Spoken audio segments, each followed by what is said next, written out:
Hello my dear student, welcome to Digital Learning Department of Collegiate Education. I am Mamta, Assistant Professor working in Government First Grade College for Women, Tumkur.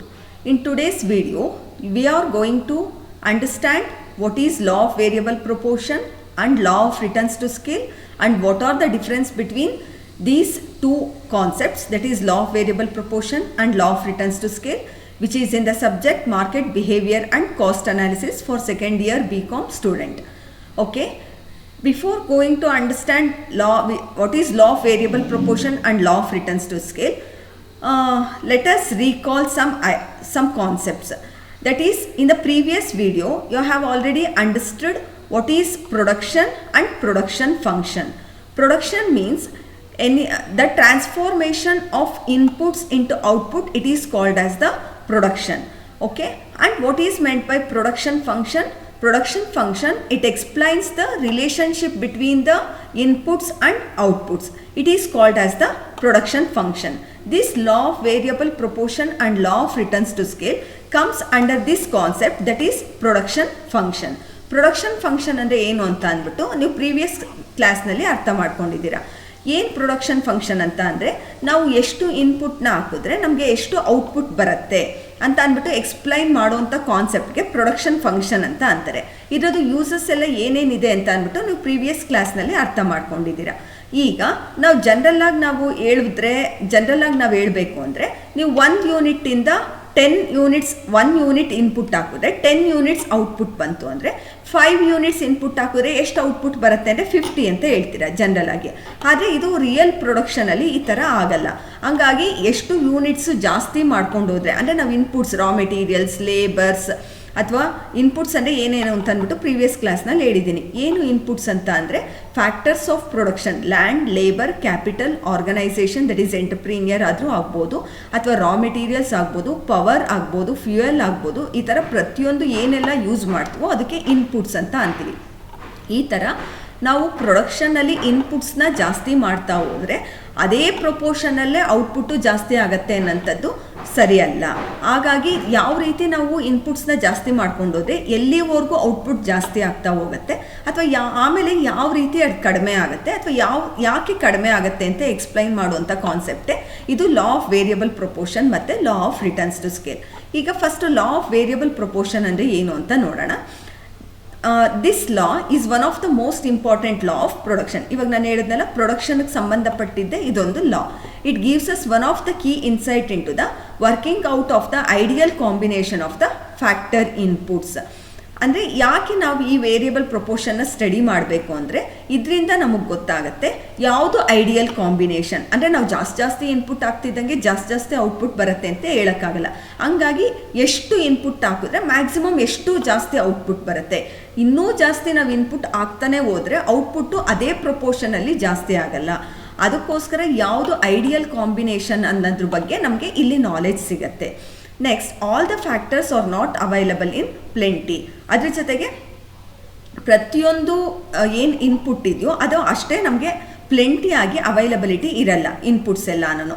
ಹಾಗಾಗಿ ಕೆಲವೊಂದು inputs scarce ಆಗಿರುತ್ತೆ, ಅಂದರೆ shortage ಇರುತ್ತೆ, ಅಂದರೆ ಕಡಿಮೆ ಇರ್ಬೋದು, ಅಥವಾ ಕೆಲವೊಂದು ಇನ್ಪುಟ್ಸು ಜಾಸ್ತಿ ಇರ್ಬೋದು. ಹಾಗಾಗಿ ಯಾವುದು ಸ್ಕೇರ್ಸ್ ಫ್ಯಾಕ್ಟರ್ಸ್ ಇರುತ್ತೋ ಅದನ್ನು ನಾವು ಕಾನ್ಸ್ಟೆಂಟಾಗಿ ಇಟ್ಕೊಂಡು, ಯಾವುದು ವೇರಿಯಬಲ್ ಫ್ಯಾಕ್ಟರ್ಸ್ ಇರುತ್ತೋ ಅದನ್ನು ಜಾಸ್ತಿ ಪ್ರಮಾಣದಲ್ಲಿ ಇನ್ಕ್ರೀಸ್ ಮಾಡ್ಕೊಳ್ತಾ ಹೋಗ್ಬೋದು ಅಂತ ಅಂದ್ಬಿಟ್ಟು ಎಕ್ಸ್ಪ್ಲೈನ್ ಮಾಡುವಂಥ ಕಾನ್ಸೆಪ್ಟು ಇದು ಲಾ ಆಫ್ ವೇರಿಯಬಲ್ ಪ್ರೊಪೋರ್ಷನ್. ಹಾಗಾಗಿ ಇನ್ಪುಟ್ಸ್ ಅಂದರೆ ಏನೇನು ಅಂತ ಗೊತ್ತು. ಲ್ಯಾಂಡ್ ಆಗಿರ್ಬೋದು, ಲೇಬರ್ ಆಗಿರ್ಬೋದು. ಲ್ಯಾಂಡ್ ಅನ್ನೋಂಥದ್ದು ಸ್ಕೇರ್ಸ್ ಅಂತ ಹೇಳ್ಬೋದು, ಅದನ್ನು ಅಷ್ಟು ಈಸಿಯಾಗಿ ವೇರಿ ಮಾಡೋದಕ್ಕೆ ಸಾಧ್ಯ ಇಲ್ಲ. ಅದೇ ರಾ ಮೆಟೀರಿಯಲ್ಸ್ ಆಗಿರ್ಬೋದು ಅಥವಾ ಲೇಬರ್ ಆಗ್ಬೋದು, ಇದನ್ನು ನಾವು ಕ್ವಾಂಟಿಟೀಸ್ ಬೇಕಾದರೆ ಇನ್ಕ್ರೀಸ್ ಮಾಡ್ಕೊಳ್ತಾ ಹೋಗ್ಬೋದು. ಹಂಗಾಗಿ ಯಾವುದನ್ನು ನಾವು ಕಾನ್ಸ್ಟೆಂಟಾಗಿ ಇಟ್ಕೊಳ್ಬೇಕಾಗತ್ತೆ, ಫಿಕ್ಸೆಡ್ ಫ್ಯಾಕ್ಟರ್ಸ್ ಯಾವುದಿರುತ್ತೆ ಅಥವಾ ಯಾವುದು ವೇರಿಯಬಲ್ ಫ್ಯಾಕ್ಟರ್ಸ್ ಆಗಿರುತ್ತೆ, ಯಾವುದನ್ನು ನಾವು ಗ್ರೇಟರ್ ಕ್ವಾಂಟಿಟೀಸ್ನಲ್ಲಿ ಇನ್ಪುಟ್ಸ್ನ ಆಗ್ತಾ ಹೋಗ್ಬೋದು, ಅಥವಾ ಎಷ್ಟು ಇನ್ಪುಟ್ಸ್ನ ಜಾಸ್ತಿ ಮಾಡ್ಕೊಳ್ತಾ ಹೋದರೆ ನಮಗೆ ಔಟ್ಪುಟ್ಸ್ ಯಾವಾಗ ಮ್ಯಾಕ್ಸಿಮಮ್ ಆಗುತ್ತೆ, ಯಾವ ಕಾಂಬಿನೇಷನ್ ನಮಗೆ ಬೆಸ್ಟ್ ಸೂಟಬಲ್ ಆಗುತ್ತೆ ನಮ್ಮ ಆರ್ಗನೈಸೇಷನ್ಗೆ ಅಂತ ಅರ್ಥ ಮಾಡ್ಕೊಳ್ಳೋಂಥ ಕಾನ್ಸೆಪ್ಟೇ ಇದು ಲಾ ಆಫ್ ವೇರಿಯಬಲ್ ಪ್ರೊಪೋರ್ಷನ್ ಅಂತ ಹೇಳ್ಬೋದು. Next, and also it is on important theory in the economies. economics, it is referred to as law which states that when quantity of one factor of production is increased while keeping all other factors constant, it will result in the decline in the marginal product of that factor. ಇದು ಈಗಾಗಲೇ ಹೇಳ್ದಂಗೆ this is one of the important law in economics which comes under the production function. ಇಲ್ಲಿ ಏನು ಹೇಳ್ತೀವಿ ಅಂತಂದರೆ law of variable proportion ಅಂದಿದ ತಕ್ಷಣ ನೀವು ಜ್ಞಾಪಕ ಇಟ್ಕೊಳ್ಬೇಕಾಗಿರೋದು one factors of production is increased. ಇಲ್ಲಿ ಫ್ಯಾಕ್ಟರ್ಸ್ ಆಫ್ ಪ್ರೊಡಕ್ಷನಲ್ಲಿ ನಾವು ಲೇಬರು ಕ್ಯಾಪಿಟಲ್ ಎಲ್ಲ ಜಾಸ್ತಿ ಮಾಡ್ಕೊಳ್ತಾ ಹೋಗಲ್ಲ, ಯಾವುದಾದ್ರು ಒಂದು ಫ್ಯಾಕ್ಟರ್ಸ್ನ ಜಾಸ್ತಿ ಮಾಡ್ಕೊಳ್ತಾ ಹೋಗ್ತೀವಿ, ಬೇರೆ ಫ್ಯಾಕ್ಟರ್ಸು ಕಾನ್ಸ್ಟೆಂಟಾಗಿರುತ್ತೆ. ಈ ಥರ ಒಂದು ಫ್ಯಾಕ್ಟರ್ಸ್ ಆಫ್ ಪ್ರೊಡಕ್ಷನ್ನ ಇನ್ಕ್ರೀಸ್ ಮಾಡ್ಕೊಳ್ತಾ ಹೋದರೆ ನೆಕ್ಸ್ಟ್ ಅದರಿಂದ ಏನಾಗುತ್ತೆ, ಟೋಟಲ್ ಪ್ರಾಡಕ್ಟು ಸ್ವಲ್ಪ ಜಾಸ್ತಿ ಆಗ್ತಾನೆ ಹೋಗ್ತಾ ಇರುತ್ತೆ. ಆದರೆ ಮಾರ್ಜಿನಲ್ ಪ್ರಾಡಕ್ಟ್ ಏನು ಮಾರ್ಜಿನಲ್ ಪ್ರಾಡಕ್ಟ್ ಅಂದರೆ ನಿಮಗೆ ನೆಕ್ಸ್ಟು ಒಂದು ಟೇಬಲ್ ಚಾರ್ಟ್ ಇದೆ, ಆ ಚಾರ್ಟ್ನ ನೋಡಿದ್ರೆ ನಿಮಗೆ ಟೋಟಲ್ ಪ್ರಾಡಕ್ಟ್, ಮಾರ್ಜಿನಲ್ ಪ್ರಾಡಕ್ಟ್ ಮತ್ತು ಆವ್ರೇಜ್ ಪ್ರಾಡಕ್ಟ್ ಅಂದರೆ ಏನು ಅನ್ನೋದು ಡಿಫ್ರೆನ್ಸ್ ಅಲ್ಲಿ ಅರ್ಥ ಆಗುತ್ತೆ, ಮತ್ತು ಅಲ್ಲಿ ಎಕ್ಸ್ಪ್ಲೈನ್ ಮಾಡ್ತೀನಿ. ಮಾರ್ಜಿನಲ್ ಪ್ರಾಡಕ್ಟ್ ಅಂದರೆ ಏನು ಅಂತ ಅಂದರೆ ಒಂದು ಅಡಿಷ್ನಲ್ ಯೂನಿಟ್ ಪ್ರೊಡ್ಯೂಸ್ ಮಾಡೋದ್ರಿಂದ, ಅಡಿಷ್ನಲ್ ಇನ್ಪುಟ್ ಹಾಕೋದ್ರಿಂದ ಎಷ್ಟು ಔಟ್ಪುಟ್ಟು ಜಾಸ್ತಿ ಆಗ್ತಾ ಹೋಗುತ್ತೆ ಅಂತ ಹೇಳೋಂಥ ಪ್ರಾಡಕ್ಟ್ಗೆ, ಹೇಳೋಂಥ ಕಾನ್ಸೆಪ್ಟ್ಗೆ ಮಾರ್ಜಿನಲ್ ಪ್ರಾಡಕ್ಟ್ ಅಂತ ಹೇಳ್ತಾರೆ. ಮತ್ತು ಈ ಲಾ ಆಫ್ ವೇರಿಯಬಲ್ ಪ್ರೊಪೋರ್ಷನ್ನ ನಾವು ಲಾ ಆಫ್ ಪ್ರೊಪೋರ್ಷನಾಲಿಟಿ ಅಂತಲೂ ಹೇಳ್ಬೋದು. ಲಾ of variable proportion it is also called as the law of proportionality. Next, when variable factor is increased while keeping all the other factors constant, the total product will increase initially at an increasing rate ಅಂತ ಹೇಳ್ತಾರೆ. Variable ಫ್ಯಾಕ್ಟರ್ಸ್ನ ನಾವು increase ಮಾಡ್ಕೊಳ್ತಾ ಹೋದರೆ first ಸ್ಟಾರ್ಟಿಂಗಲ್ಲಿ total product ಜಾಸ್ತಿ ಆಗ್ತಾನೆ ಹೋಗುತ್ತೆ. Next ಏನಾಗುತ್ತೆ, ಜಾಸ್ತಿ ಆಗುತ್ತೆ, ಆದರೆ ಮುಂಚೆ ಎಷ್ಟು ಜಾಸ್ತಿ ಆಗಿತ್ತೋ ಅಷ್ಟು ಜಾಸ್ತಿ ಆಗಲ್ಲ, ಡಿಮಿನಿಷಿಂಗ್ ರೇಟಲ್ಲಿ ಜಾಸ್ತಿ ಆಗುತ್ತೆ. Next eventually there will be decline in the rate of production. ಆಮೇಲೆ ಇನ್ನೂ ಜಾಸ್ತಿ ನಾವು ಇನ್ಪುಟ್ ಆಗ್ತಾ ಹೋಗ್ತಾ ಇದ್ದಂಗೆ ಏನಾಗುತ್ತೆ, ರೇಟ್ ಆಫ್ ಪ್ರೊಡಕ್ಷನು ಇನ್ನೂ ಡಿಕ್ಲೈನೇ ಆಗ್ತಾ ಹೋಗುತ್ತೆ ಅಂತ ಅಂದ್ಬಿಟ್ಟು ಹೇಳ್ಬೋದು. ಈ ಒಂದು ಕಾನ್ಸೆಪ್ಟ್ಗೆ ಲಾ ಆಫ್ ವೇರಿಯಬಲ್ ಪ್ರೊಪೋರ್ಷನ್ ಅಂತ ಹೇಳ್ತೀವಿ. ಈ ಒಂದು ಕಾನ್ಸೆಪ್ಟನ್ನು ನಿಮಗೆ ಟೇಬಲ್ ಮೂಲಕ ಹೇಳಿದ್ರೆ ಇನ್ನೂ ಕ್ಲೀನಾಗಿ ಅರ್ಥ ಆಗುತ್ತೆ. Variable factors is increased while keeping all the other factors, total product will increase initially at an increasing rate. ಸ್ಟಾರ್ಟಿಂಗಲ್ಲಿ ಟೋಟಲ್ ಪ್ರಾಡಕ್ಟು ನೋಡಿ, ಈ ಟೋಟಲ್ ಪ್ರಾಡಕ್ಟ್ ಸ್ಟಾರ್ಟಿಂಗಲ್ಲಿ ಈ ಒಂದು ಟೇಬಲ್ನ ನೋಡಿ, ಇದು ಯೂನಿಟ್ಸ್ ಆಫ್ ವೇರಿಯಬಲ್, ಇದು ಇನ್ಪುಟ್ಸ್. ನಾವಿಲ್ಲಿ ಲೇಬರ್ನ ಇನ್ಪುಟ್ಸ್ ಅಂತ ಅಂದ್ಕೊಂಡಿದ್ದೀವಿ. ಲೇಬರ್ಸು ಒಂದೊಂದೇ ಯೂನಿಟು ಜಾಸ್ತಿ ಆಗ್ತಾ ಹೋಗ್ತಾ ಇದೆ.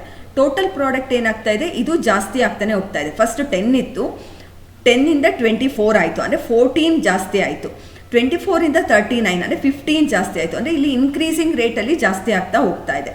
ನೆಕ್ಸ್ಟ್ ಸ್ಟೇಜ್ನಲ್ಲಿ ನಾವು ಇನ್ನೂ ಅಡಿಷ್ನಲ್ ಇನ್ಪುಟ್ಸ್ನೇ ಆಗ್ತಾ ಹೋಗ್ತಾ ಇದ್ದೀವಿ ಅಂತ ಅಂದರೆ 52ಇಂದ 60 ಜಾಸ್ತಿ ಆಗಿದೆ. ಆದರೆ ಇಲ್ಲೆಲ್ಲ ಎಷ್ಟು ಜಾಸ್ತಿ ಆಯಿತು, 10, 14, 15 ಯೂನಿಟ್ಸ್ ಜಾಸ್ತಿ ಆಯಿತು. ಆದರೆ ಇಲ್ಲೇ ಎಷ್ಟು ಜಾಸ್ತಿ ಆಗಿದೆ, ಜಸ್ಟ್ 8 ಯೂನಿಟ್ಸ್, 6 ಯೂನಿಟ್ಸ್, 4 ಯೂನಿಟ್ಸ್ ಜಾಸ್ತಿ ಆಗ್ತಾ ಇದೆ. ಅಂದರೆ ಇನ್ಕ್ರೀಸ್ ಆಗಿದೆ, ಆದರೆ ಡಿಮಿನಿಷಿಂಗ್ ರೇಟಲ್ಲಿ, ಇದಕ್ಕೆ ಕಂಪೇರ್ ಮಾಡಿದ್ರೆ ಡಿಮಿನಿಷಿಂಗ್ ರೇಟಲ್ಲಿ ಇನ್ಕ್ರೀಸ್ ಆಗಿದೆ. ಆಮೇಲೆ ಬರ್ತಾ ಬರ್ತಾ ಬರ್ತಾ 72 ಯೂನಿಟ್ಸ್ ಇತ್ತು, 9 ಯೂನಿಟ್ಸ್ ಇದ್ದಾಗಲೂ ಮತ್ತೆ 72, ಅಂದರೆ ಇಲ್ಲಿ ಕಾನ್ಸ್ಟೆಂಟ್ ಆಯಿತು.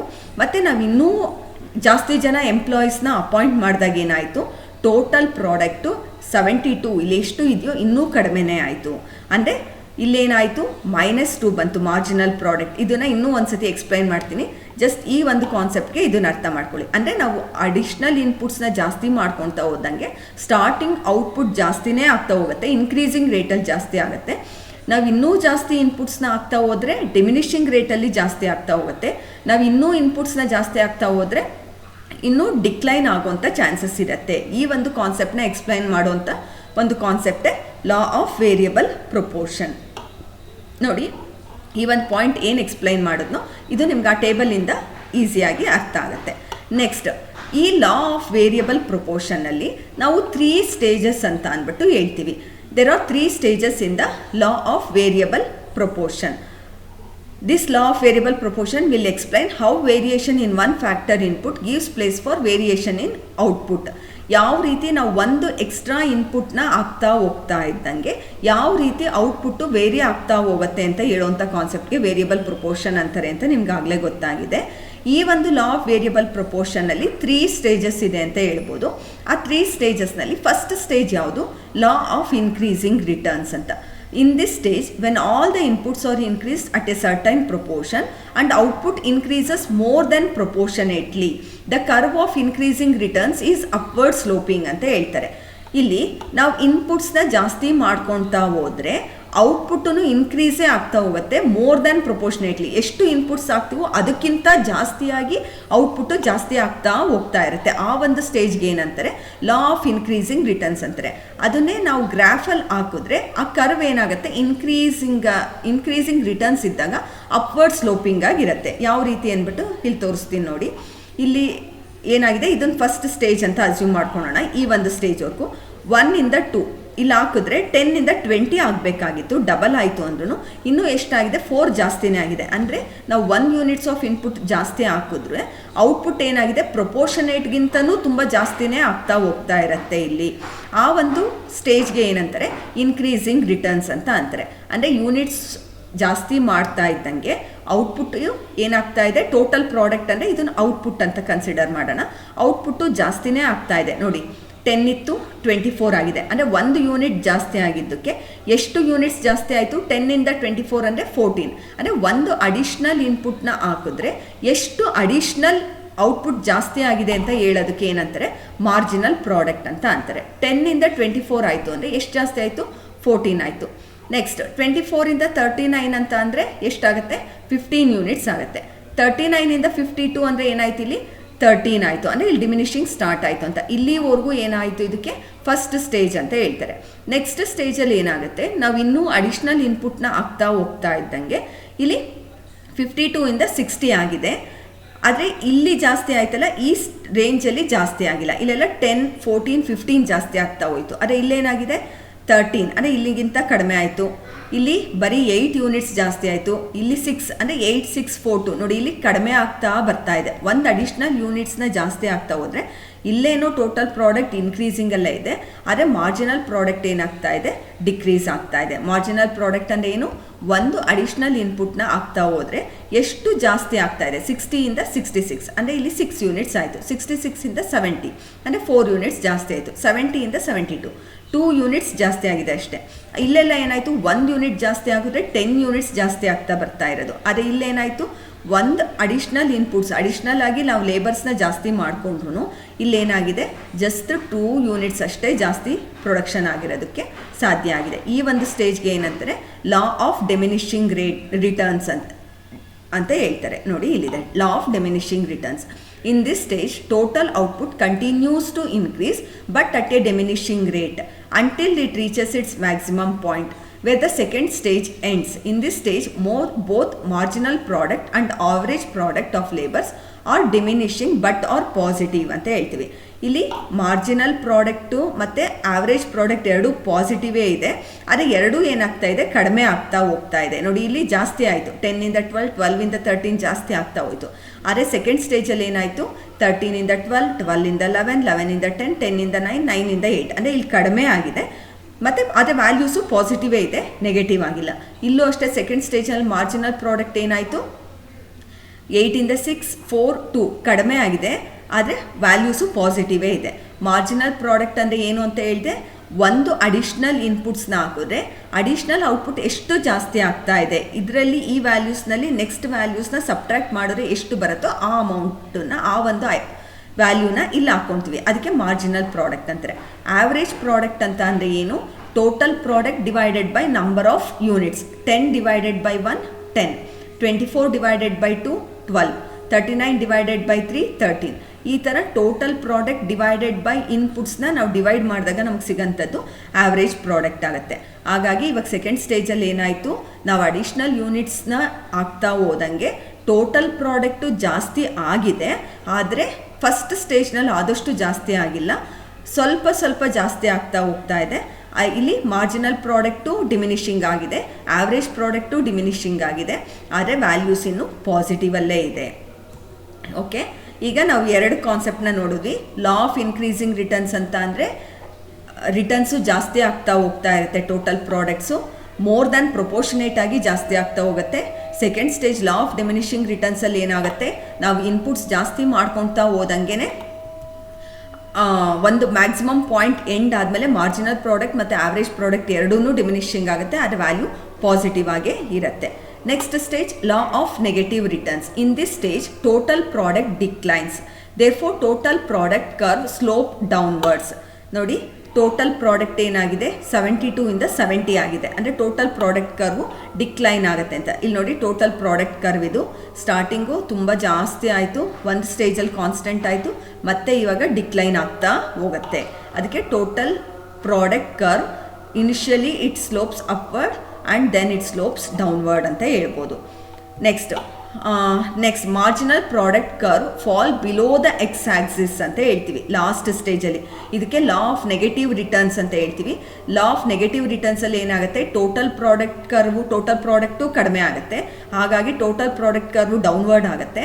ಮಾರ್ಜಿನಲ್ ಪ್ರಾಡಕ್ಟ್ ಕರ್ವು ನೆಗೆಟಿವ್ ಆಗುತ್ತೆ, ಅದಕ್ಕೋಸ್ಕರ ಇಲ್ಲಿ ಎಕ್ಸ್ ಆಕ್ಸಿಸ್ಗಿಂತನೂ ಕೆಳಗಡೆ ಹೋಗುತ್ತೆ ಅಂತ ಹೇಳ್ಬೋದು. ನೋಡಿ ಇಲ್ಲಿ ಮಾರ್ಜಿನಲ್ ಪ್ರಾಡಕ್ಟ್ ಅಷ್ಟೇ, ಇಲ್ಲಿ 72 ಯೂನಿಟ್ಸ್ ಇತ್ತು ಔಟ್ಪುಟ್ಟು.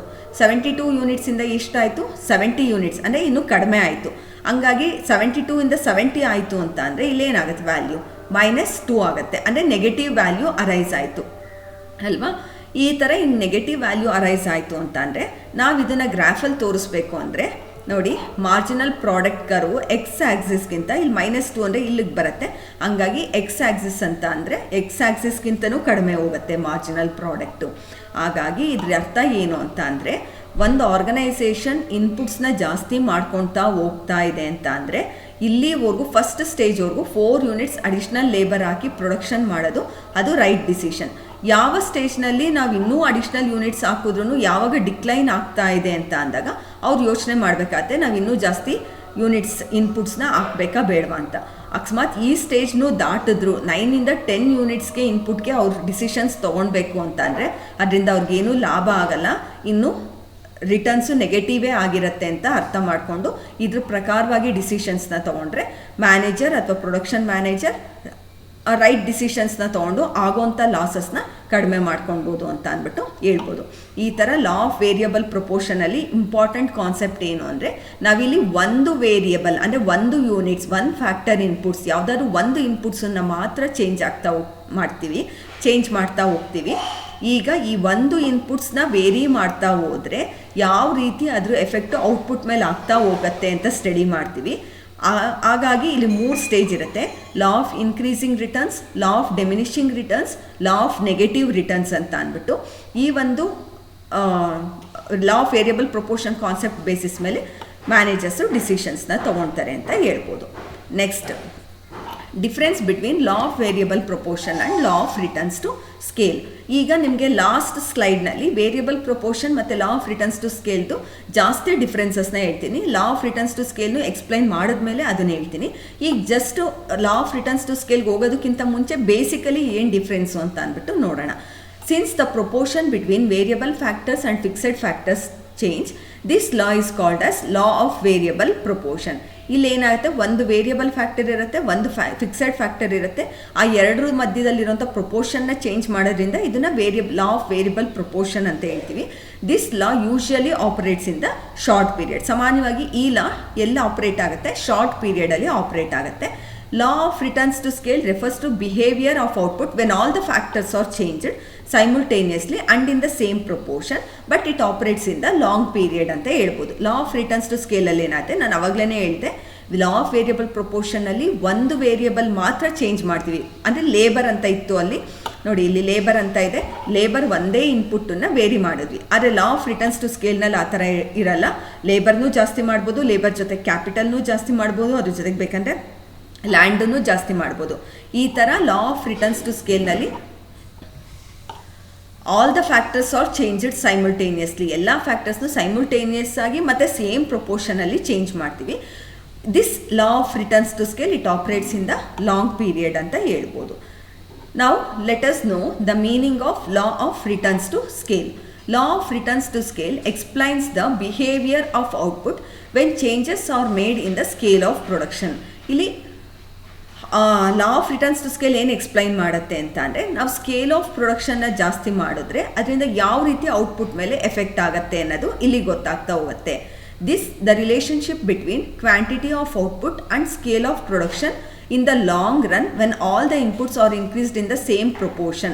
ಲಾಂಗ್ ರನ್ನಲ್ಲಿ ಎಲ್ಲ ಇನ್ಪುಟ್ಸ್ನೂ ಸೇಮ್ ಪ್ರೊಪೋರ್ಷನಲ್ಲಿ ಇನ್ಕ್ರೀಸ್ ಮಾಡಿದಾಗ ಯಾವ ರೀತಿ ಅದು ಔಟ್ಪುಟ್ ಮೇಲೆ ಎಫೆಕ್ಟ್ ಆಗುತ್ತೆ ಅಂತ ಅಂದ್ಬಿಟ್ಟು ಹೇಳೋವಂಥ ಕಾನ್ಸೆಪ್ಟ್ಗೆ ಏನಂತಾರೆ law of returns to scale ಅಂತ ಹೇಳ್ತೀವಿ. ಲಾ ಆಫ್ ವೇರಿಯಬಲ್ ಪ್ರೊಪೋರ್ಷನಲ್ಲಿ ಒಂದು ಫ್ಯಾಕ್ಟರ್ನ ಮಾತ್ರ ಚೇಂಜ್ ಮಾಡ್ತೀವಿ. ಲಾ ಆಫ್ ರಿಟರ್ನ್ಸ್ ಟು ಸ್ಕೇಲ್ನಲ್ಲಿ ಎಲ್ಲ ಫ್ಯಾಕ್ಟರ್ಸ್ನು ಸೇಮ್ ಪ್ರೊಪೋರ್ಷನಲ್ಲಿ ಚೇಂಜ್ ಮಾಡ್ತೀವಿ. ಲಾ ಆಫ್ ರಿಟರ್ನ್ಸ್ ಟು ಸ್ಕೇಲಲ್ಲಿ law of variable proportion it operates in the short period, law of returns to scale it operates in the long period. And ಅಲ್ಲೂ 3 stages ಇತ್ತು ಅಂತ ಹೇಳಿದೆ. ಅದೇ ಥರನೇ ಲಾ ಆಫ್ ರಿಟರ್ನ್ಸ್ ಟು ಸ್ಕೇಲ್ನಲ್ಲೂ 3 phases ಅಥವಾ 3 stages ಇದೆ ಅಂತ ಹೇಳ್ಬೋದು.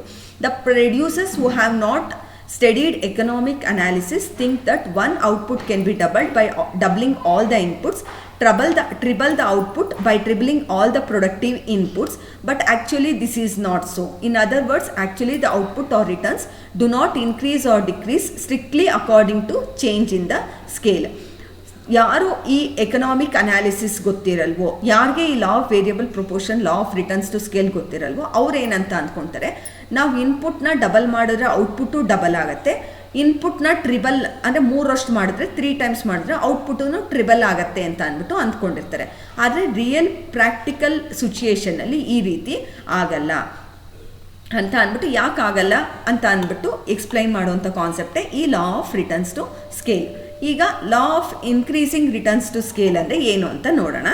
It means the output increases in a greater proportion than increase in input. ನೋಡಿ ಇಲ್ಲಿ ನಿಮಗೆ ಲಾ ಆಫ್ ವೇರಿಯಬಲ್ ಪ್ರೊಪೋರ್ಷನಲ್ಲಿ ಏನಾಗಿತ್ತು, 1 ಯೂನಿಟ್ಸ್ ಮಾತ್ರ ಇತ್ತು. ಯಾವುದಾದ್ರು 1 ಯೂನಿಟ್ಟು ಲೇಬರ್ಸ್ನ ಮಾತ್ರ ನಾವು ವೇರಿ ಮಾಡ್ಕೊಳ್ತಾ ಹೋಗಿದ್ವಿ.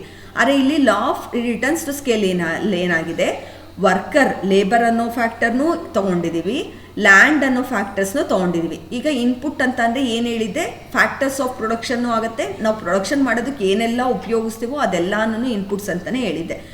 ಇಲ್ಲಿ ನಾವು 2 ಇನ್ಪುಟ್ಟನ್ನು ವೇರಿ ಮಾಡ್ತಾ ಹೋಗ್ತಾ ಇದ್ವಿ. 1 worker 2 acres of land. Next ನಾವು ಎಷ್ಟು ಜಾಸ್ತಿ ಮಾಡಿದ್ವಿ, ವರ್ಕರ್ನು ಒಬ್ಬ ವರ್ಕರ್ನ ಅಂದರೆ 2 ವರ್ಕರ್ಸ್ನ ತೊಗೊಂಡಿದ್ವಿ. ಎಕರ್ಸ್ ಆಫ್ ಲ್ಯಾಂಡು 2 times ಜಾಸ್ತಿ ಆಗಿದೆ, ಅಂದರೆ 4 acres ಆಫ್ ಲ್ಯಾಂಡಲ್ಲಿ ನಾವು ಪ್ರೊಡಕ್ಷನ್ ಮಾಡಿದ್ರೆ ಎಷ್ಟು ಔಟ್ಪುಟ್ ಆಗುತ್ತೆ ಅಂತ ಅಂದ್ಬಿಟ್ಟು ನೋಡ್ತೀವಿ. ಇಲ್ಲಿ ಅಂದರೆ ಏನಾಯಿತು, ಅಲ್ಲಿ 1 ವೇರಿಯೇಬಲ್ನ ಮಾತ್ರ ಚೇಂಜ್ ಮಾಡಿದ್ವಿ, ಇಲ್ಲಿ 2 ವೇರಿಯೇಬಲ್ಸ್ನ ಚೇಂಜ್ ಮಾಡ್ತಾ ಇದ್ವಿ. ಅದೇ ಲಾ ಆಫ್ ವೇರಿಯಬಲ್ ಪ್ರೊಪೋರ್ಷನ್ಗೂ ಮತ್ತು ಲಾ ಆಫ್ ರಿಟರ್ನ್ಸ್ ಟು ಸ್ಕೇಲ್ಗೂ ಡಿಫ್ರೆನ್ಸ್ ಆಗ್ತಾ ಹೋಗುತ್ತೆ. ಇಲ್ಲಿ ಇನ್ಕ್ರೀಸಿಂಗ್ ರಿಟರ್ನ್ಸಲ್ಲಿ ಏನಾಗುತ್ತೆ ಅಂದರೆ output increases in greater proportion than increase in input. ಇಲ್ಲಿ ನೋಡಿ 1:2 ಜಾಸ್ತಿ ಆಗಿದೆ, 1 ಇಂದ 2, 2 ಇಂದ 4, 1:2 ಜಾಸ್ತಿ ಆಗಿದೆ. ಆದರೆ ಇಲ್ಲೇನಾಗಿದೆ, 8 2s 16, 16ಗಿಂತನೂ ಇನ್ನೂ 1 ಜಾಸ್ತಿನೇ ಯೂನಿಟ್ಸ್ ಜಾಸ್ತಿ ಪ್ರೊಡ್ಯೂಸ್ ಆಗಿದೆ. ಅಂದರೆ ಏನರ್ಥ, ಪ್ರೊಪೋರ್ಷನೇಟ್ಗಿಂತನೂ ಜಾಸ್ತಿ ಆಗ್ತಾ ಹೋಗ್ತಾ ಇದೆ ಔಟ್ಪುಟ್. ಅಂದರೆ ಎಷ್ಟು ಇನ್ಪುಟ್ಸ್ನ ಹಾಕ್ತೀವೋ ಆ ಪ್ರೊಪೋರ್ಷನ್ಗಿಂತನೂ ಔಟ್ಪುಟ್ಟು ಜಾಸ್ತಿ ಆಗ್ತಾ ಹೋಗ್ತಾ ಇರುತ್ತೆ ಈ ಇನ್ಕ್ರೀಸಿಂಗ್ ರಿಟರ್ನ್ಸ್ ಟು ಸ್ಕೇಲ್. ಅಂದರೆ ನಾವು ಇನ್ಪುಟ್ಸ್ ಜಾಸ್ತಿ ಮಾಡ್ಕೊಳ್ತಾ ಹೋದರೆ ಸ್ಟಾರ್ಟಿಂಗ್ ಸ್ಟೇಜ್ನಲ್ಲಿ ಔಟ್ಪುಟ್ಟು ಜಾಸ್ತಿ ಆಗ್ತಾನೆ ಹೋಗುತ್ತೆ. ಈ ಒಂದು ಸ್ಟೇಜ್ಗೆ ಏನಂತಾರೆ, law of increasing returns to scale ಅಂತ ಹೇಳ್ತೀವಿ. ಅಂದರೆ 1 ವರ್ಕರ್ 2 acres ಆಫ್ ಲ್ಯಾಂಡ್ ಇದ್ದಾಗ ಎಷ್ಟು ರಿಟರ್ನ್ಸ್ ಬರ್ತಾಯಿತ್ತು, ನಮಗೆ 8 ಯೂನಿಟ್ಸ್ ರಿಟರ್ನ್ಸ್ ಬರ್ತಾಯಿತ್ತು. ಅದೇ 2 ವರ್ಕರ್ಸ್ 4 acres ಆಫ್ ಲ್ಯಾಂಡ್ ಇದ್ದಾಗ ನಮ್ಗೆ ಎಷ್ಟು ರಿಟರ್ನ್ಸ್ ಬರ್ತಾ ಇದೆ, 17 ಯೂನಿಟ್ಸ್ ಬರ್ತಾ ಇದೆ. ಹಾಗಾಗಿ ಇಲ್ಲಿ 1 ಯೂನಿಟ್ಸ್ನ ಇಲ್ಲಿ ಜಾಸ್ತಿ ಮಾಡಿದಾಗ ನಮ್ಗೆ ಎಷ್ಟು ಜಾಸ್ತಿ ಆಯಿತು, 8 ಇಂದ 17 ಆಯಿತು. 8 ಇಂದ 17 ಆಯಿತು ಅಂತಂದರೆ ಎಷ್ಟು ಯೂನಿಟ್ಸ್ ಜಾಸ್ತಿ ಆಯಿತು, 9 ಯೂನಿಟ್ಸ್ ಜಾಸ್ತಿ ಆಯಿತು.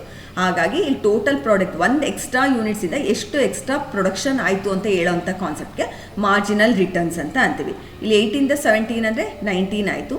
ನೆಕ್ಸ್ಟು ನಾವಿಲ್ಲಿ 2 ವರ್ಕರ್ಸಿಂದ 3 ವರ್ಕರ್ಸ್, 4 acres ಆಫ್ ಲ್ಯಾಂಡಿಂದ 6 acres ಆಫ್ ಲ್ಯಾಂಡ್ ಮಾಡಿದ್ರೆ ಟೋಟಲ್ ರಿಟರ್ನ್ಸ್ 27 ಯೂನಿಟ್ಸ್ ಆಗುತ್ತೆ. ಮಾರ್ಜಿನಲ್ ಪ್ರಾಡಕ್ಟ್ ಹೆಂಗೆ ಬಂದಿದೆ, ಇಲ್ಲಿ 10 ಯೂನಿಟ್ಸ್, 27ನಲ್ಲಿ 17 ಲೆಸ್ ಮಾಡಿದ್ರೆ ನಮ್ಗೆ ಎಷ್ಟು ಬರುತ್ತೆ, 10 ಯೂನಿಟ್ಸ್ ಬರುತ್ತೆ. ಅದೇ ಥರನೇ ನಾವಿಲ್ಲಿ ನೋಡಿ ನೆಕ್ಸ್ಟ್ ಇನ್ನೂ ಜಾಸ್ತಿ ಮಾಡಿದ್ವಿ 38, ಅವಾಗ ಎಷ್ಟಾಯಿತು, 27ಇಂದ 38. ಇಲ್ಲಿ ವರ್ಕರ್ಸ್ನೂ ಜಾಸ್ತಿ ಮಾಡಿ ಎಕರ್ಸ್ ಆಫ್ ಲ್ಯಾಂಡ್, ಜಾಸ್ತಿ ಎಕರ್ಸ್ ಆಫ್ ಲ್ಯಾಂಡಲ್ಲೂ ನಾವು ಪ್ರೊಡಕ್ಷನ್ ಮಾಡಿದ್ದೀವಿ ಅಂದರೆ 27 ಯೂನಿಟ್ಸಿಂದ ಇವಾಗ ಎಷ್ಟು ಪ್ರೊಡಕ್ಷನ್ ಆಯಿತು, 38 ಯೂನಿಟ್ಸ್ ಆಯಿತು. ಅಂದರೆ ಮಾರ್ಜಿನಲ್ ರಿಟರ್ನ್ಸ್ ಎಷ್ಟು ಜಾಸ್ತಿ ಆಯಿತು, 11. ಅಂದರೆ ಇಲ್ಲೂ ಏನಾಗಿದೆ, ಇನ್ಕ್ರೀಸಿಂಗ್ ರಿಟರ್ನ್ಸೇ ಇದೆ ಅಂತ ಹೇಳ್ಬೋದು. ಈಗ ಇನ್ಕ್ರೀಸಿಂಗ್ ರಿಟರ್ನ್ಸ್ ಟು ಸ್ಕೇಲ್ ಆದಮೇಲೆ ನೆಕ್ಸ್ಟ್ ನೋಡೋಣ constant returns to scale. Constant returns to ಸ್ಕೇಲಲ್ಲಿ ಏನಾಗುತ್ತೆ, if scale of inputs are increased in a given proportion, output increases in the same proportion, returns to scale are set to be constant, that is doubling of all the inputs doubles the output. ಇಲ್ಲಿ ನೋಡಿ 4 ವರ್ಕರ್ಸಿಂದ 5 workers, 8 ಎಕರ್ಸಿಂದ 10 acres ಆದಾಗ 38ಇಂದ 49 ಆಯಿತು. ಇಲ್ಲಿ 27ಇಂದ 38 ಆಗಿದೆ. Next 38ಇಂದ 49 ಆಗಿದೆ. ಇಲ್ಲೂ ಎಷ್ಟು units ಜಾಸ್ತಿ ಆಯಿತು? 11 ಯೂನಿಟ್ಸೇ ಜಾಸ್ತಿ ಆಯಿತು. ಇಲ್ಲೂ ಎಷ್ಟು ಯೂನಿಟ್ಸ್ ಜಾಸ್ತಿ ಆಯಿತು? 11 ಯೂನಿಟ್ಸೇ ಜಾಸ್ತಿ ಆಯಿತು.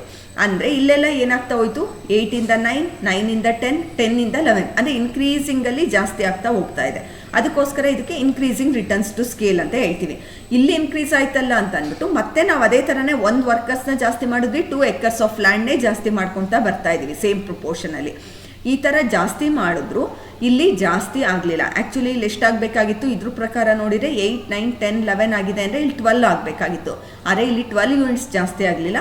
11 ಮುಂಚೆ ಎಷ್ಟಿತ್ತು ಅಷ್ಟೇ ರಿಟರ್ನ್ಸ್ ಇದೆ. ಅಂದರೆ ನಾವು ಅಡಿಷ್ನಲ್ ಎಕರ್ಸ್ ಆಫ್ ಲ್ಯಾಂಡ್ನಲ್ಲಿ ಪ್ರೊಡಕ್ಷನ್ ಮಾಡಿದ್ರೂ ನಮಗೆ ಮಾರ್ಜಿನಲ್ ರಿಟರ್ನ್ಸ್ ಏನೂ ಜಾಸ್ತಿ ಆಗಲಿಲ್ಲ. ಮಾರ್ಜಿನಲ್ ರಿಟರ್ನು ಕಾನ್ಸ್ಟೆಂಟ್ ಆಗೇ ಇದೆ. ಮುಂಚೆನೂ 11 ಇತ್ತು, ಇಲ್ಲೂ 11 ಇದೆ. ಹಾಗಾಗಿ ಈ ಸ್ಟೇಜ್ನಲ್ಲಿ ಅವ್ರು ಡಿಸೈಡ್ ಮಾಡಬೇಕು, ನಾವು ಇನ್ನೂ ಇನ್ಪುಟ್ನ ಜಾಸ್ತಿ ಮಾಡಬೇಕಾ ಅಥವಾ ಮಾಡಬಾರ್ದಾ ಅಂತ ಅಂದ್ಬಿಟ್ಟು ಡಿಸಿಷನ್ಸ್ನ ತೊಗೊಳ್ಬೇಕಾಗತ್ತೆ. ಈ ಥರ ಇನ್ಪುಟ್ಸ್ನ ಜಾಸ್ತಿ ಮಾಡಿದ್ರು ಮಾರ್ಜಿನಲ್ ರಿಟರ್ನ್ಸು ಕಾನ್ಸ್ಟೆಂಟಾಗೇ ಇತ್ತು ಅಂದರೆ ಆ ಒಂದು ಸ್ಟೇಜ್ನ ಏನಂತೀವಿ? ಕಾನ್ಸ್ಟೆಂಟ್ ರಿಟರ್ನ್ಸ್ ಟು ಸ್ಕೇಲ್ ಅಂತ ಹೇಳ್ತೀವಿ. Next, diminishing returns to scale. When output increases in the smaller proportion than increase in all the inputs, decreasing returns to scale is said to prevail. Output increases in the smaller proportion. Output ಜಾಸ್ತಿ ಆಗಿದೆ, 59ಇಂದ 68 ಆಗಿದೆ, 68ಇಂದ 76 ಆಗಿದೆ. ಆದರೆ ಇಲ್ಲಿ ಆಯ್ತಲ್ಲ ಅಷ್ಟು ಪ್ರಪೋರ್ಷನಲ್ಲಿ ಜಾಸ್ತಿ ಆಗಿಲ್ಲ, ಸ್ಮಾಲರ್ ಪ್ರಪೋರ್ಷನಲ್ಲಿ ಔಟ್ಪುಟ್ಟು ಜಾಸ್ತಿ ಆಗಿದೆ.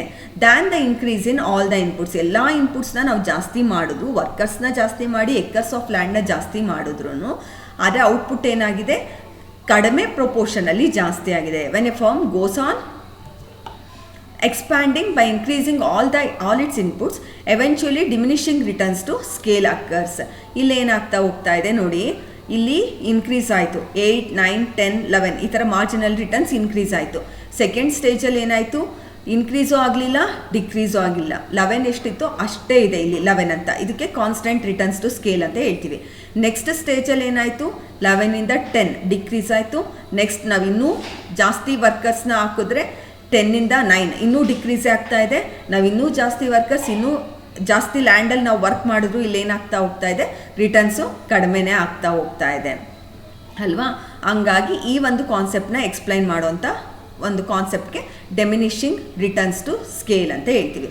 ಲಾ ಆಫ್ ರಿಟರ್ನ್ಸ್ ಟು ಸ್ಕೇಲ್ನಲ್ಲಿ ಒಂದು ಫ್ಯಾಕ್ಟರ್ ಅಲ್ಲ, ಎಲ್ಲ ಫ್ಯಾಕ್ಟರ್ಸ್ನು ನಾವು ಚೇಂಜ್ ಮಾಡ್ತಾ ಹೋಗ್ತೀವಿ. ಅದ್ರ ಜೊತೆಗೆ ಇದು ಲಾಂಗ್ ಟರ್ಮ್ನಲ್ಲಿ ಆಪ್ರೇಟ್ ಮಾಡ್ತಾ ಲಾಂಗ್ ಟರ್ಮ್ನಲ್ಲಿ ಇದು ಅಪ್ಲೈ ಆಗುತ್ತೆ ಈ ಒಂದು ಕಾನ್ಸೆಪ್ಟು. ಇಲ್ಲಿ 3 ಸ್ಟೇಜಸ್ ಇದೆ. ಫಸ್ಟ್ ಸ್ಟೇಜ್ನಲ್ಲಿ ನಾವು ಇನ್ಪುಟ್ಸ್ನ ಜಾಸ್ತಿ ಮಾಡ್ತಾ ಹೋಗ್ತಾ ಇದ್ದಂಗೆ ಔಟ್ಪುಟ್ಟು ಜಾಸ್ತಿ ಆಗ್ತಾ ಹೋಗುತ್ತೆ, ಅದಕ್ಕೆ ಇನ್ಕ್ರೀಸಿಂಗ್ ರಿಟರ್ನ್ಸ್ ಟು ಸ್ಕೇಲ್ ಅಂತಾರೆ. ನೆಕ್ಸ್ಟ್ ಸ್ಟೇಜ್ನಲ್ಲಿ ಇನ್ಪುಟ್ ಜಾಸ್ತಿ ಆಗುತ್ತೆ, ಅದರ ಔಟ್ಪುಟ್ ಕಾನ್ಸ್ಟೆಂಟ್ ಆಗಿರುತ್ತೆ, ಅದಕ್ಕೆ ಕಾನ್ಸ್ಟೆಂಟ್ ರಿಟರ್ನ್ಸ್ ಟು ಸ್ಕೇಲ್ ಅಂತ ಹೇಳ್ತೀವಿ. ನೆಕ್ಸ್ಟ್ ಇನ್ಪುಟ್ ಅದೇ ಥರ ಜಾಸ್ತಿ ಆಗ್ತಾ ಹೋಗ್ತಾ ಇರುತ್ತೆ ಸೇಮ್ ಪ್ರಪೋರ್ಷನಲ್ಲಿ, ಅದರ ಔಟ್ಪುಟ್ಟು ಕಡಿಮೆ ಆಗ್ತಾ ಹೋಗ್ತಾ ಇರುತ್ತೆ. ಈ ಒಂದು ಸ್ಟೇಜ್ಗೆ ಡಿಮಿನಿಷಿಂಗ್ ರಿಟರ್ನ್ಸ್ ಟು ಸ್ಕೇಲ್ ಅಂತ ಹೇಳ್ತೀವಿ. ನೆಕ್ಸ್ಟ್, ಈಗ ನಮಗೆ ಲಾ ಆಫ್ ವೇರಿಯಬಲ್ ಪ್ರಪೋರ್ಷನ್ ಅಂದರೆ ಏನು, law of returns to scale ಅಂದರೆ ಏನು ಅಂತ ಅಂದ್ಬಿಟ್ಟು ಎರಡೂ ನಾವು ಅರ್ಥ ಮಾಡ್ಕೊಂಡಿದ್ದೀವಿ. ಅದನ್ನು ಬ್ರೀಫಾಗಿ ಇಲ್ಲಿ ಇನ್ನೊಂದ್ಸತಿ ನೋಡೋಣ ಏನು ಡಿಫ್ರೆನ್ಸ್ ಎರಡರ ಮಧ್ಯದಲ್ಲಿ ಅಂತ. Firstly, in law of variable proportion only one factor is changed keeping other factors fixed. Law of variable ಪ್ರಪೋರ್ಷನಲ್ಲಿ ನಾನು ಹೇಳಿದ್ದೆ ಒಂದೇ ಫ್ಯಾಕ್ಟರ್ ಅಂದರೆ ಲೇಬರ್ ಒಂದೇ ಫ್ಯಾಕ್ಟರ್ನ ಚೇಂಜ್ ಆಗ್ತಾ ಹೋಗುತ್ತೆ, ಬೇರೆ ಫ್ಯಾಕ್ಟರ್ಸ್ ಎಲ್ಲ ಫಿಕ್ಸೆಡ್ ಆಗಿರುತ್ತೆ. Law of returns to scale ಏನಾಗುತ್ತೆ? All the factors are changed in the same proportion. ಎಲ್ಲ ಫ್ಯಾಕ್ಟರ್ಸು ಸೇಮ್ ಪ್ರಪೋರ್ಷನಲ್ಲೇ ಜಾಸ್ತಿ ಆಗುತ್ತೆ. Next, law of variable proportion it happens in the short period. Law of returns to scale it operates in the long period. ಇದು ಅಷ್ಟೇ, law of variable proportion short ಪೀರಿಯಡಲ್ಲಿ operate ಆಗುತ್ತೆ, law of returns to scale long ಪೀರಿಯಡ್ನಲ್ಲಿ ನಾವು ಅದನ್ನು apply ಮಾಡ್ಬೋದು. Next, ratio between variable factors and fixed factor changes. ಅಲ್ಲಿ variable factors ಮತ್ತು ಫಿಕ್ಸೆಡ್ ಫ್ಯಾಕ್ಟರ್ಸ್ದು ರೇಷಿಯೋ ಚೇಂಜ್ ಆಗುತ್ತೆ, ಆದರೆ ಇಲ್ಲಿ ವೇರಿಯಬಲ್ ಫ್ಯಾಕ್ಟರ್ಸ್ ಮತ್ತು ಫಿಕ್ಸೆಡ್ ಫ್ಯಾಕ್ಟರ್ಸ್ದು ರೇಷಿಯೋ ಸೇಮ್ ಇರುತ್ತೆ. Next, increasing returns are due to optimum use of fixed factors. ನಾವು ಜಾಸ್ತಿ ಔಟ್ಪುಟ್ ಬರ್ತಾ ಇದೆ ಅಂದರೆ ಫಿಕ್ಸೆಡ್ ಫ್ಯಾಕ್ಟರ್ಸ್ ಅಂದರೆ ಇವಾಗ ಫಿಕ್ಸೆಡ್ ಫ್ಯಾಕ್ಟರ್ಸ್ದು ಕಾಸ್ಟು ಸೇಮ್ ಇರುತ್ತೆ. ಅಲ್ಲಿ ನಾವು ಜಾಸ್ತಿನಾದ್ರು ಪ್ರೊಡಕ್ಷನ್ ಮಾಡಲಿ ಕಡಿಮೆನಾದ್ರು ಪ್ರೊಡಕ್ಷನ್ ಮಾಡಲಿ ಅಲ್ಲಿ ಫಿಕ್ಸೆಡ್ ಫ್ಯಾಕ್ಟರ್ಸ್ ಕಾಸ್ಟು ಸೇಮ್ ಇರುತ್ತೆ. ಅದೇ ನಾವು ಜಾಸ್ತಿ ಪ್ರೊಡಕ್ಷನ್ ಮಾಡ್ತಾ ಫಿಕ್ಸೆಡ್ ಫ್ಯಾಕ್ಟರ್ಸ್ನ ಜಾಸ್ತಿ ಯುಟಿಲೈಸ್ ಮಾಡ್ಕೊತಾ ಹೋಗ್ತೀವಿ, ಹಂಗಾಗಿ ಪರ್ ಯೂನಿಟ್ ಕಾಸ್ಟು ಕಡಿಮೆ ಆಗ್ತಾ ಹೋಗುತ್ತೆ. ಹಾಗಾಗಿ ಇಲ್ಲಿ ರಿಟರ್ನ್ಸ್ ಜಾಸ್ತಿ ಆಗಿರೋದು ಯಾವೊಂದು ಕಾರಣಕ್ಕೆ ಫಿಕ್ಸೆಡ್ ಫ್ಯಾಕ್ಟರ್ಸ್ನ ಮ್ಯಾಕ್ಸಿಮಮ್ ಯುಟಿಲೈಸ್ ಮಾಡ್ಕೊಂಡಿರೋದಕ್ಕೆ ಮತ್ತು ಸ್ಪೆಷಲೈಸೇಷನಿಂದ ಏನಾಗಿದೆ ನಮಗೆ ರಿಟರ್ನ್ಸ್ ಜಾಸ್ತಿ ಬಂದಿದೆ ಅಂತ ಹೇಳ್ಬೋದು. ಆದರೆ ಇಲ್ಲಿ ರಿಟರ್ನ್ಸ್ ಜಾಸ್ತಿ ಬಂದಿದೆ, ಇನ್ಕ್ರೀಸಿಂಗ್ ರಿಟರ್ನ್ಸ್ ಜಾಸ್ತಿ ಆಗಿದೆ. ಯಾಕೆ ಜಾಸ್ತಿ ಆಗಿದೆ? Due to internal and external economies of scale. Economies of scale ಅಂತ ಅಂದರೆ ಏನು? It is the benefit engaged from the large scale production. Large ಸ್ಕೇಲಲ್ಲಿ ಪ್ರೊಡಕ್ಷನ್ ಮಾಡೋದ್ರಿಂದ ಸಾಮಾನ್ಯವಾಗಿ ಪ್ರಾಫಿಟ್ಟು ಜಾಸ್ತಿನೇ ಬರುತ್ತೆ. ಆ ಥರ ಇಲ್ಲಿ ರಿಟರ್ನ್ಸ್ ಜಾಸ್ತಿ ಆಗಿರೋದು ಏನಕ್ಕೋಸ್ಕರ? ಇಂಟರ್ನಲ್ ಮತ್ತು ಎಕ್ಸ್ಟರ್ನಲ್ ಎಕಾನಮೀಸ್ ಆಫ್ ಸ್ಕೇಲ್ ಜಾಸ್ತಿ ಆಗಿರೋದ್ರಿಂದ ನಮಗೆ ಔಟ್ಪುಟ್ ಅಥವಾ ರಿಟರ್ನ್ಸೂ ಜಾಸ್ತಿ ಬರುತ್ತೆ. Next, it examines the effects on output when one factor is increased while assuming other factors to be constant. Same point ಇಲ್ಲಿ ಹೇಳಿದೆ. ಇಲ್ಲಿ ನಾವೇನು ಎಕ್ಸಾಮೈನ್ ಮಾಡ್ತೀವಿ, ಏನು ಸ್ಟಡಿ ಮಾಡ್ತೀವಿ? What is the effect on output when one factor is increased while the other factor is constant. One ಫ್ಯಾಕ್ಟರ್ನ increase ಮಾಡಿ ಬೇರೆ ಫ್ಯಾಕ್ಟರ್ಸ್ನ ಕಾನ್ಸ್ಟೆಂಟ್ ಮಾಡಿದ್ರೆ ಔಟ್ಪುಟ್ ಮೇಲೆ ಯಾವ ರೀತಿ ಎಫೆಕ್ಟ್ ಆಗುತ್ತೆ ಅನ್ನೋದನ್ನ ಸ್ಟಡಿ ಮಾಡ್ತೀವಿ ಲಾ ಆಫ್ ವೇರಿಯಬಲ್ ಪ್ರೊಪೋರ್ಷನಲ್ಲಿ. ಇಲ್ಲಿ ಲಾ ಆಫ್ ರಿಟರ್ನ್ಸ್ ಟು ಸ್ಕೇಲಲ್ಲಿ ಏನು ಹೇಳ್ತೀವಿ? It examines the effects on output when all the factors are increased simultaneously in the same proportion. ಎಲ್ಲ ಫ್ಯಾಕ್ಟರ್ಸ್ನು ಸೈಮಲ್ಟೇನಿಯಸ್ ಆಗಿ ಸೇಮ್ ಪ್ರೊಪೋರ್ಷನಲ್ಲಿ ಇನ್ಕ್ರೀಸ್ ಮಾಡಿದಾಗ ಯಾವ ರೀತಿ ಅದು ಔಟ್ಪುಟ್ ಮೇಲೆ ಎಫೆಕ್ಟ್ ಆಗುತ್ತೆ. ಆವಾಗಲೇ ನಾನು ಹೇಳಿದೆ 1 2 3 4 ಅಂತ ವರ್ಕರ್ಸ್ ಇತ್ತು. ವರ್ಕರ್ಸು ಒಬ್ಬೊಬ್ಬ ವರ್ಕರೇ ಚೇಂಜ್ ಜಾಸ್ತಿ ಆಗ್ತಾ ಇದೆ. Acres of land 2 acres of ಲ್ಯಾಂಡೇ ಚೇಂಜ್ ಜಾಸ್ತಿ ಆಗ್ತಾ ಇದೆ. ಅಂದರೆ ಸೇಮ್ ಪ್ರೊಪೋರ್ಷನಲ್ಲಿ ಫ್ಯಾಕ್ಟರ್ಸು ಇನ್ಕ್ರೀಸು ಆಗ್ತಾ ಇದೆ, ಸೇಮ್ ಪ್ರೊಪೋರ್ಷನಲ್ಲಿ ಜಾಸ್ತಿನೂ ಆಗ್ತಾ ಇದೆ. ಈ ಥರ ಜಾಸ್ತಿ ಆದಾಗ ಯಾವ ರೀತಿ ಅದು ಔಟ್ಪುಟ್ ಮೇಲೆ ಎಫೆಕ್ಟ್ ಆಗುತ್ತೆ ಅಂತ ಅಂದ್ಬಿಟ್ಟು ಹೇಳೋವಂಥ ಕಾನ್ಸೆಪ್ಟ್ಗೆ ಏನಂತಾರೆ? Law of returns to scale. This is all about law of variable proportion and law of returns to scale. I hope you all understand the meaning of law of variable proportion, meaning of law of returns to scale, and stages in law of variable proportion, stages in law of returns to scale, and also what are the difference between law of variable proportion and law of returns to scale. Thank you for watching the video.